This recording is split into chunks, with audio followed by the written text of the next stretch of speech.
참으로 우리에게 영원한 하늘의 소망을 주신 주님께 감사합니다. 오늘 이 시간에도 우리가 소망을 바라면서 주님만 힘차게 바라보는 참으로 귀하고 복된 시간 되기를 원합니다. 이 시간 함께 보실 하나님의 말씀은 빌립보서 1장 15절부터 17절까지 말씀입니다. 우리 한 구절씩 번갈아서 읽으시겠습니다. 참으로 어떤 이들은 심지어 시기와 다툼으로 그리스도를 선포하고 또한 어떤 이들은 선한 뜻으로 하나니 한 부류는 내가 결박된 것에 고통을 더할 줄로 생각하여 순전하지 않게 다툼으로 그리스도를 선포하나 다른 부류는 내가 복음을 변호하기 위해 세워진 줄 알고 사랑으로 하느니라. 네, 오늘 이 시간 함께 나눌 하나님의 말씀의 제목은 같은 일, 다른 의도입니다. 같은 일, 다른 의도. 네, 우리 잠시 기도하고 시작하겠습니다. 사랑과 은혜가 풍성하신 하나님 아버지, 오늘도 우리에게 귀한 날, 귀한 시간 허락하여 주시고 이렇게 주님 말씀 앞으로 모일 수 있게 하시니 참으로 감사합니다. 우리가 함께 주님을 찬양하고 또 주님의 말씀을 나누고 또 기도할 수 있는 참으로 귀한 시간 주셔서 감사합니다. 우리가 살아계신 주님 앞으로 나와왔사오니 우리 모두 주님을 만나고 새롭게 힘을 얻는 귀하고 복된 시간 될 수 있도록 주님 주관해 주시기를 원합니다. 이 시간 생생한 기록된 주님의 말씀으로부터 우리 각자에게 친히 말씀하여 주시고 우리를 주님 앞으로 더 가까이 이끌어 주시기를 원합니다. 이 시간을 살아계신 주님의 손에 온전히 맡겨드리며 우리 주 예수 그리스도의 이름으로 기도드렸습니다. 아멘.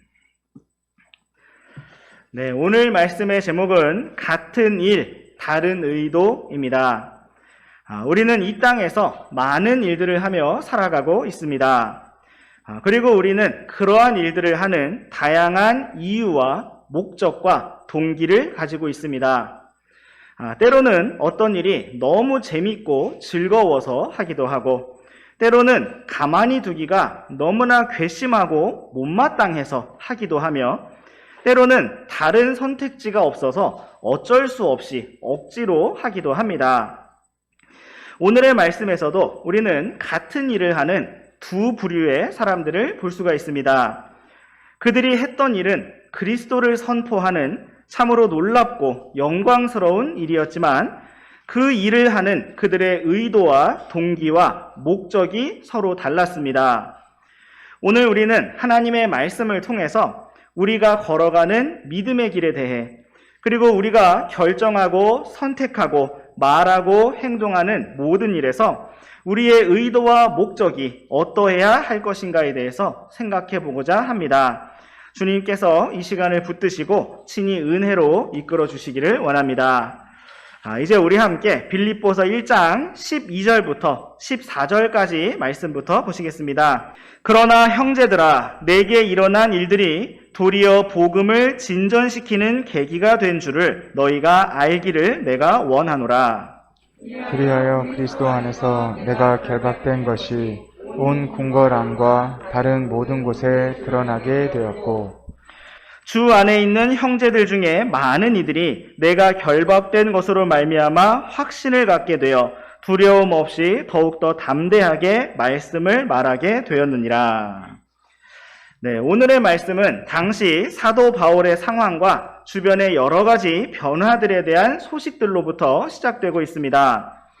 사도 바울이 감옥에 갇히고 결박된 일은 분명히 복음 전파에 막힘이 되고 걸림돌이 되었을 것입니다. 바울이 감옥에 갇히지 않았더라면 그는 자유롭게 열정적으로 이곳저곳을 다니면서 더 많은 사람들을 만나고 더 많은 사람들에게 복음을 전할 수가 있었을 것이기 때문입니다. 그런데 하나님께서 일하시는 방식은 사람의 생각과 달랐습니다. 하나님께서는 사도 바울을 감옥에 갇히게 하심으로써 그의 결박된 상황을 통하여 도리어 더 많은 곳에서 복음이 전파되고 진전되게 하셨던 것입니다. 먼저 사도 바울이 복음으로 인하여 결박되었다는 소식이 13절 말씀과 같이 로마의 궁궐 안팎으로 퍼지게 되었습니다. 믿음 안에서 사도 바울이 대단한 인물이었던 것은 맞지만 과연 로마의 궁궐 안에서는 사도 바울이 어떻게 알려지게 되었던 것일까요? 바울이 결박되었다는 것이 로마의 궁궐 안에 알려졌다는 것은 과연 어떤 상황을 가리키는 것이었을까요? 먼저 우리 잠시 빌립보서 4장 말씀으로 가셔서 빌립보서 4장 22절 말씀을 함께 보시겠습니다. 시작. 모든 성도들이 너희에게 문안하되 특히 카이사르의 집안에 속한 자들이 문안하느니라. 네, 사도 바울은 이 말씀과 같이 빌립보서를 마무리하면서 카이사르의 집안에 속한 구원받은 성도들의 인사를 전했습니다. 이렇게 카이사르의 집안에 속한 이 사람들은 사도 바울이 로마의 감옥에 갇힌 이후로 새롭게 복음을 듣고 구원을 받게 된 새로운 형제 자매들이었을 것입니다. 또한 우리와 함께 사도행전 말씀으로 가셔서 사도행전 18장 2절 말씀도 보시겠습니다. 시작. 본도에서 태어난 아굴라라 하는 어떤 유대인을 만났는데 클라우디우스가 모든 유대인들에게 명령하여 로마를 떠나게 하였으므로 그가 자기 아내 브리스길라와 함께 최근에 이탈리아에서 왔더라. 바울이 그들에게 가서. 네, 이 말씀에서 우리는 여러 이름들이 등장하는 것을 볼 수가 있습니다. 이 말씀은 먼저 사도 바울과 아굴라라는 유대인의 만남을 보여주고 있습니다.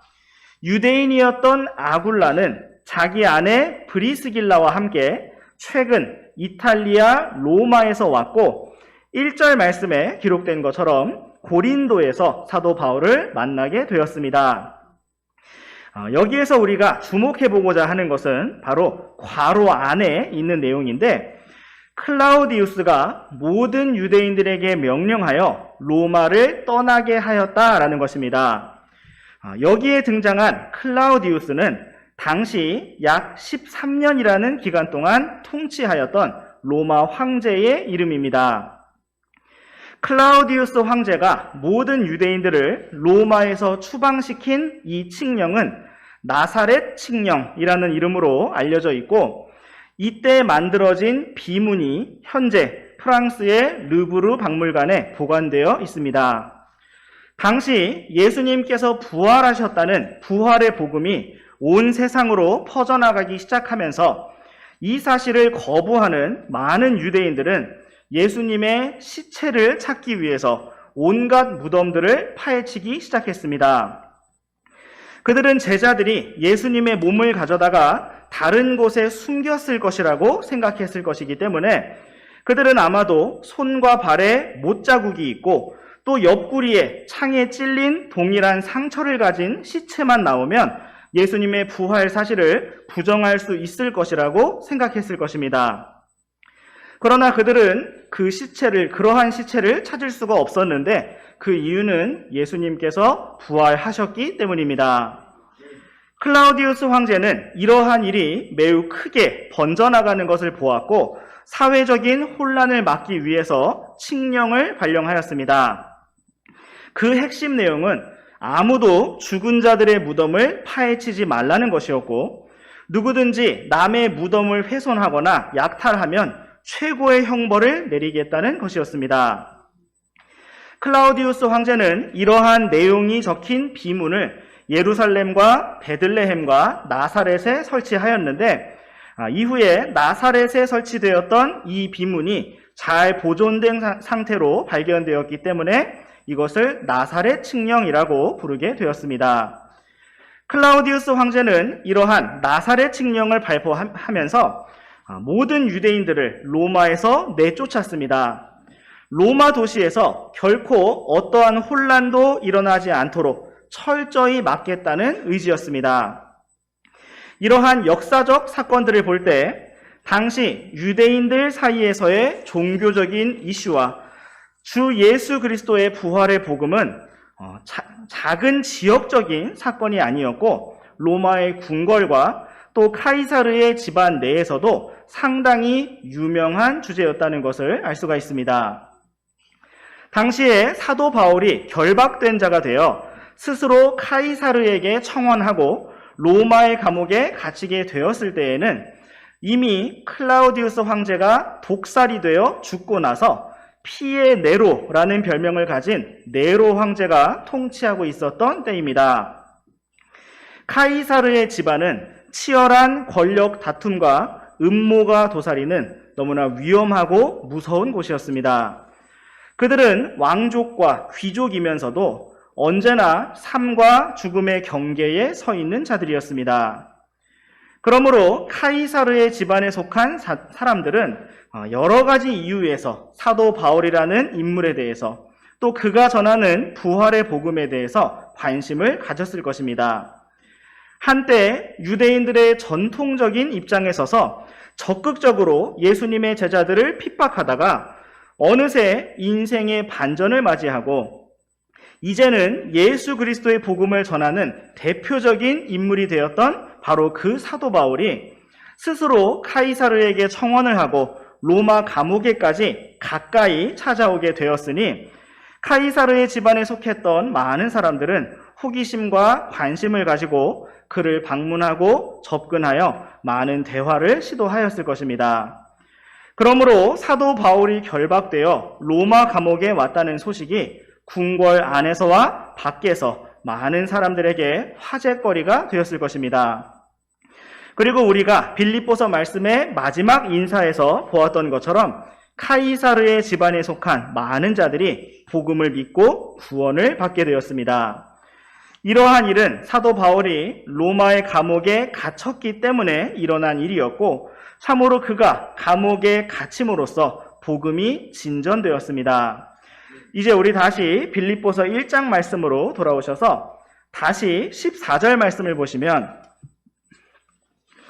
주 안에 있는 많은 형제들에게 변화가 일어났습니다. 그들은 사도 바울이 결박된 것으로 인해서 두려워한 것이 아니라 오히려 확신을 갖게 되어서 두려움 없이 더욱더 담대하게 말씀을 말하게 되었습니다. 사도 바울이 감옥에 갇힌 상황은 많은 형제들에게 확신과 담대함을 주었습니다. 바울이 결박된 일은 바울이 가졌던 믿음과 소망과 확신에 대한 생생한 증거였습니다. 바울이 고난을 두려워하지 않고 담대히 전진하고 있다는 증거였습니다. 이와 같은 한 사람의 용기와 참된 믿음의 전진은 많은 고난에도 불구하고 더욱더 많은 형제들에게 확신을 주고 용기를 주고 담대함을 주었습니다. 작은 소년에 불과했던 다윗 한 사람이 일어나서 골리앗을 쓰러뜨렸을 때 창도 칼도 제대로 가지지 못했던 이스라엘 군대가 승리를 확신하며 일어났고 최강의 무기로 무장하고 있던 블레셋 군대가 도망하였던 것을 볼 수가 있습니다. 그러한 전세 역전이 한 작은 소년에 의해서 일어났습니다. 한 명의 작은 소년이 들인 빵 5개와 물고기 2마리로부터 5,000명이 넘는 사람들이 배불리 먹고 12바구니나 남기는 기적이 일어난 것을 볼 수가 있습니다. 우리는 말씀 속에서 그리고 역사 속에서 주님의 놀라운 일들이 이처럼 작은 한 사람을 통해서 일어난 일들을 많이 볼 수가 있습니다.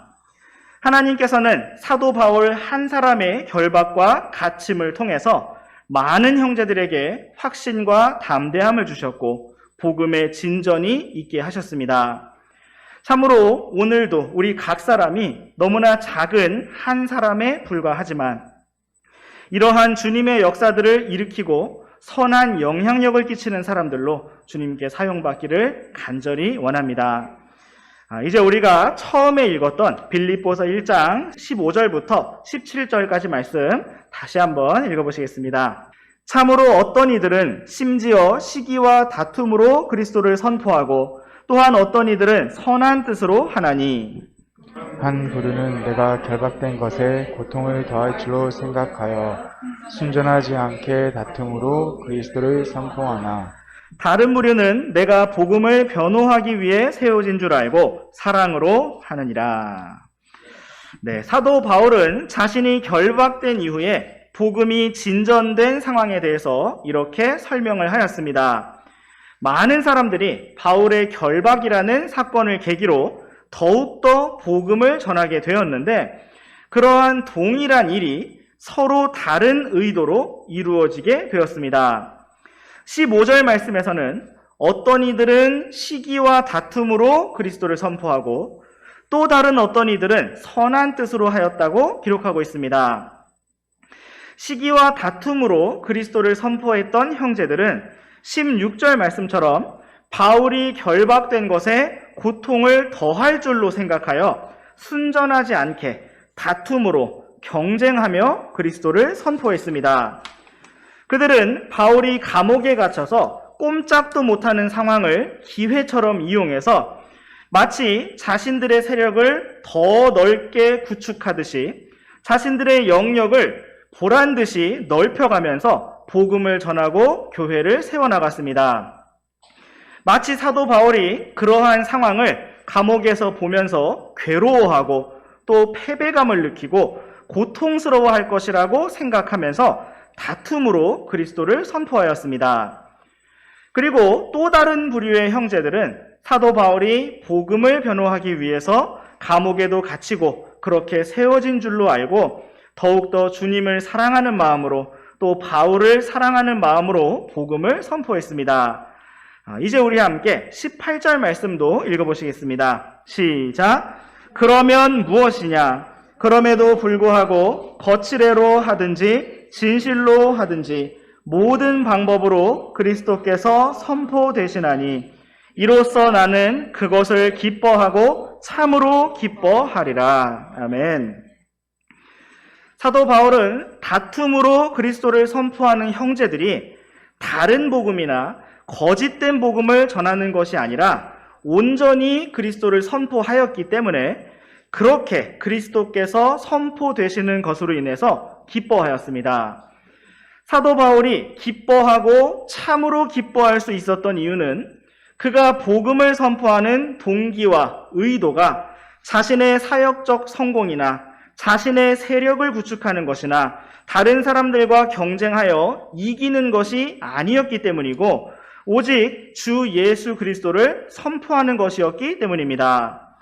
사도 바울의 동기와 목적은 오직 주님께서 영광을 받으시는 것이었습니다. 또한 우리는 여기에서 그리스도의 복음을 선포하는 위대한 사명을 감당하면서도 그 일을 열정적으로 수행하면서도 시기와 다툼으로 육신의 동기로 일했던 사람들이 있었음을 볼 수가 있습니다.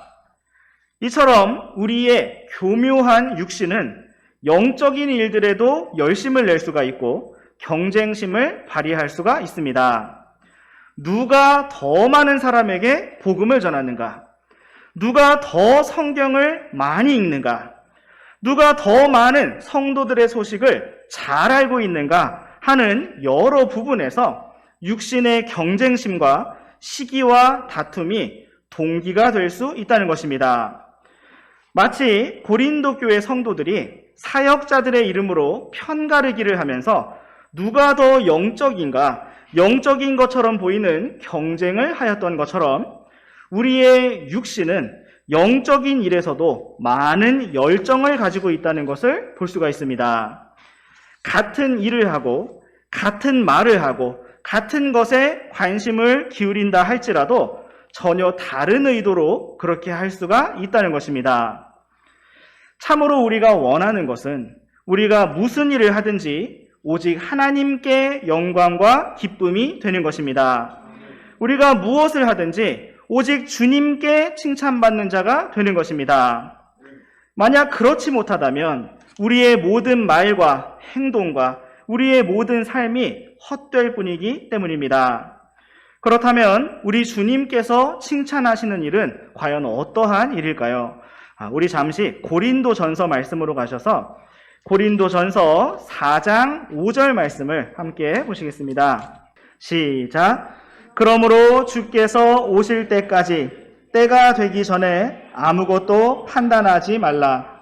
그분께서 어둠에 감추어진 일들을 빛으로 가져가 드러내시며 마음의 의도들을 드러내시리니 그때에 각 사람이 하나님께 칭찬을 받으리라. 아멘. 네, 성경은 주님께서 오실 때까지, 그때가 되기 전까지 아무것도 판단하지 말라고 말씀하고 있습니다.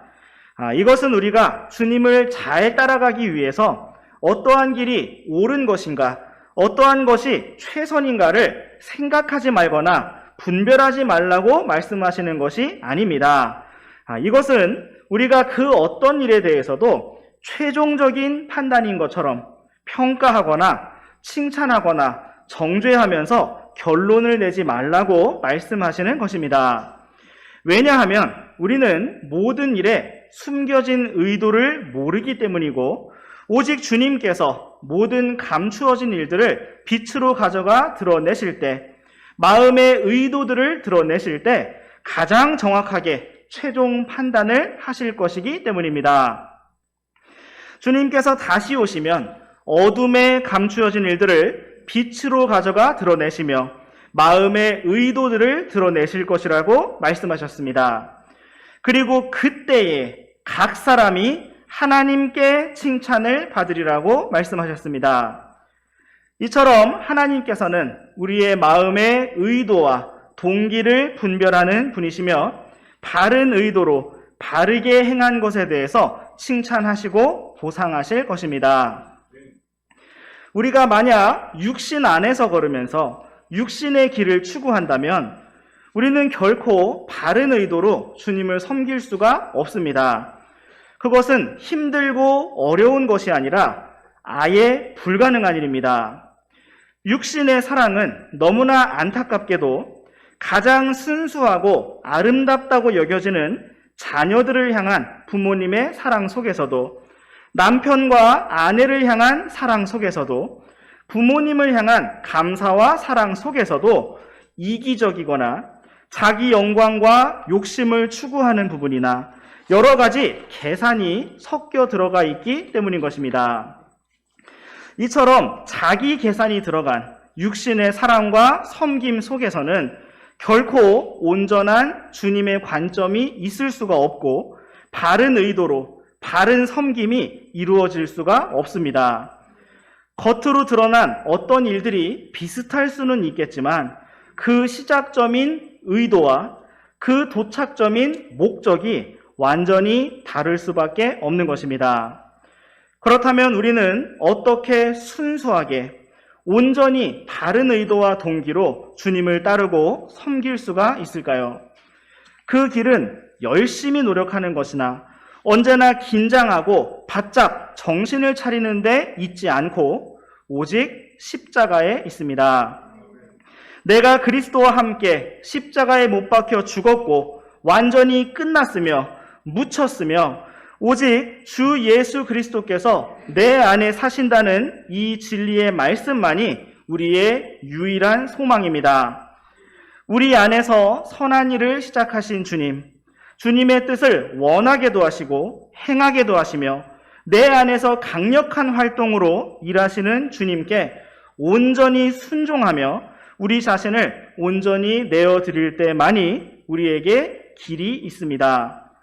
사도 바울이 결박된 상태에서도 매우 답답한 상황 속에서도 괴로워하지 아니하고 오직 그리스도께서 선포되시고 주님의 일들이 이루어지는 것으로 인해 기뻐하고 참으로 기뻐하였던 것은 그에게 어떤 다른 의도가 없었기 때문입니다. 참으로 우리도 오직 주님이라는 의도와 목적 외에 다른 것이 없기를 원합니다. 오직 주님 한 분만으로 우리가 기뻐하고 만족할 수 있기를 원합니다. 오늘 우리는 같은 일, 다른 의도라는 제목으로 하나님의 말씀을 살펴보았습니다.